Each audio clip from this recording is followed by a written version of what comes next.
The special simulcast, the Neil Haley Show, and the Mina Valentine Show with our host Mina Valentine.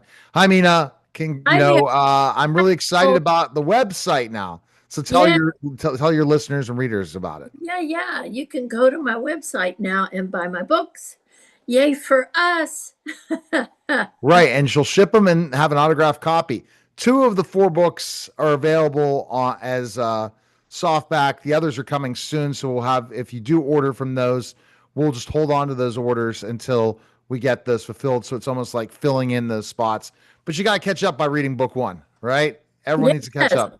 So Yeah. let's go right into book one first. Oh, book one is so good.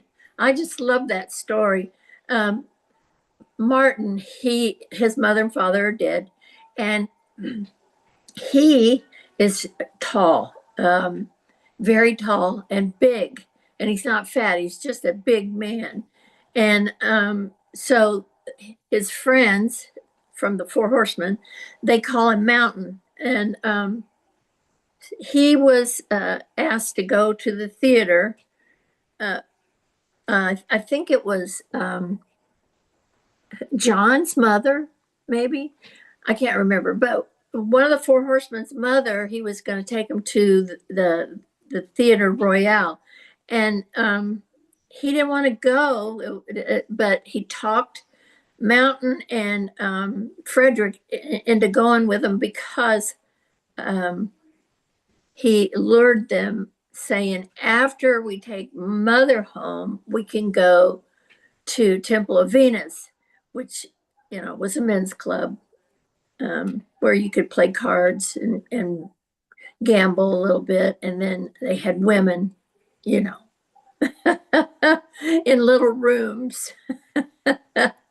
So anyway, they're sitting up in one of the balcony seats, and um, one of them notices this girl. Everybody's looking at her, and so Martin says, "Well, where?" And they point to her, and takes the binoculars, the opera glasses, and he's just mesmerized by this woman. She's so beautiful.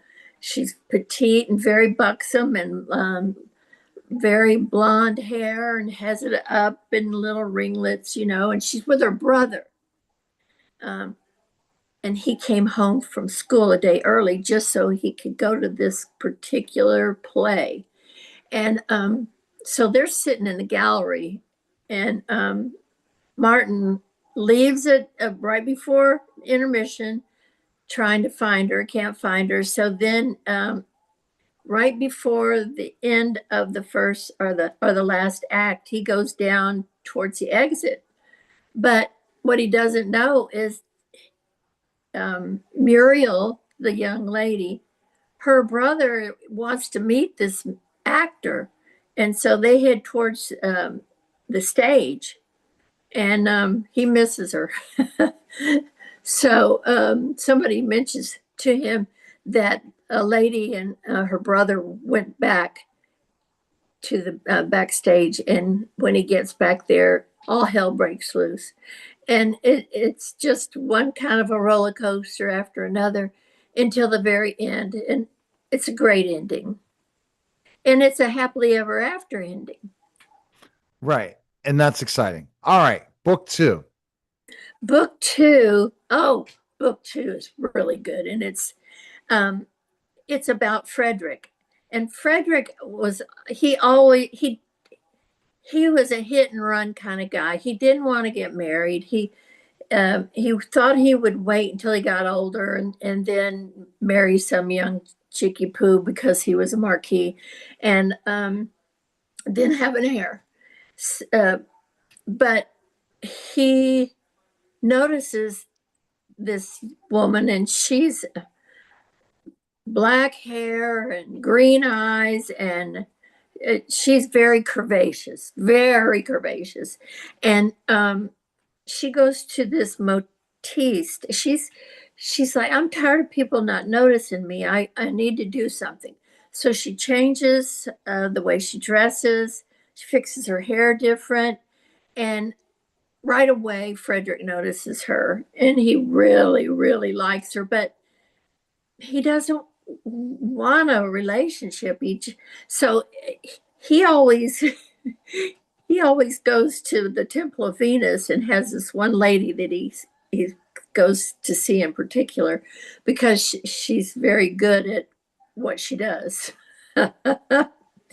He goes to see this woman, get himself taken care of, and she's dying. She's been Oh uh, no. yeah, she's been murdered, and she's telling him, "Please find my daughter, please. You must protect my daughter." And then she dies, and they don't know what to do because they don't know her. They don't know anything about her. Nobody even knew that she had a daughter, and it's so cool the way it all comes together. It really is cool. Um, so lots of shoot 'em up, bang bang, and um, lots of steamy romance moments. But That's great. I love I love those stories. They're really good. I think it sounds amazing. The great stories. Let's go to book three. Book three is about Jonathan, and Jonathan's he is well, he becomes a marquis. He his mother and father are living, but his father is not well. He's been ill, and he's been hesitant to get involved with anybody because he wants a relationship like the one his mother and father had. And he feels like until I can find somebody like that, I'm not going to even bother.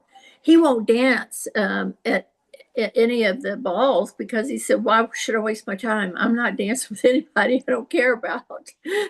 And Martin was the same way. Henry and Frederick, they dance with anybody. But Jonathan, in book two, uh, the lady is murdered and asks Frederick to find his daughter.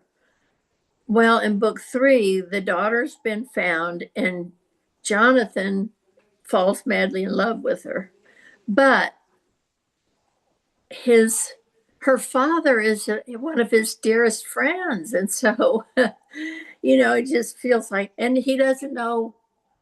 She is just so innocent. She grew up in an all girls school and never had men around. I think she saw maybe two men her whole life. And so, he's fallen madly in love with her. He tries to help her a little bit, but um, he finally succumbs. You know, he finally succumbs. And when you succumb, he did. He definitely did. Yes, yeah, he fell hard.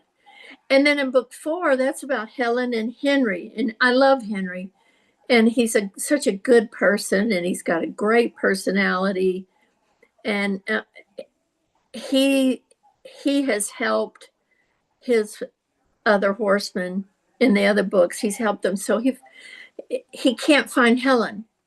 She's disappeared, and he finally says, "Look, I helped all of you.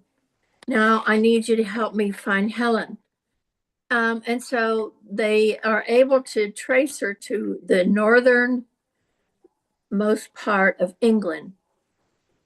She was kidnapped and she's put into one of these prison camps to work, and he he goes up there, and this he's traveling up that way, and about that time Helen, one of the characters has a dies. One of the beloved characters dies, and Helen goes off the deep end, and she goes berserk, and so the guy beats her and kicks her in the head. Um, so they're trying to escape. Everybody's trying to escape, and the one guy that was working at the prison camp, he picks Helen up and puts her in front of him on the horse and finds the closest physician he can get.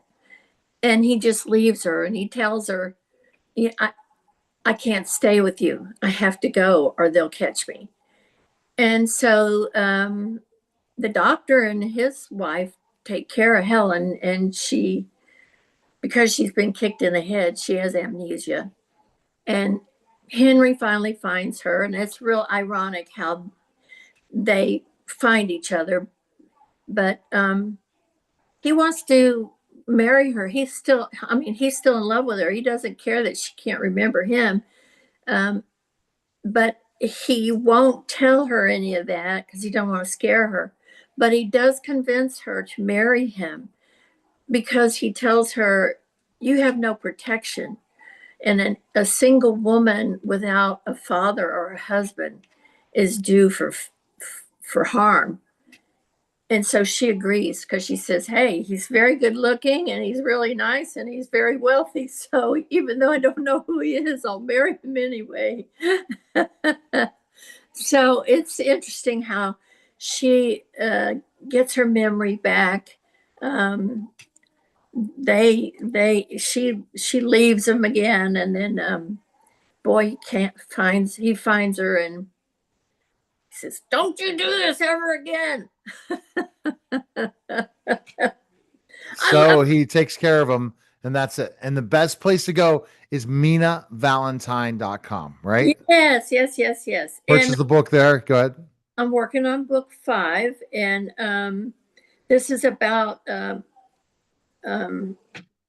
Robert Norborn, and he's a duke, and he's he very solitary kind of guy, and you find out fairly quickly why it's a good story. And of course, they're the HEA, happily ever after. So the minute you pick up the book, it's going to have a happy ending. All right. Go to minavalentine.com.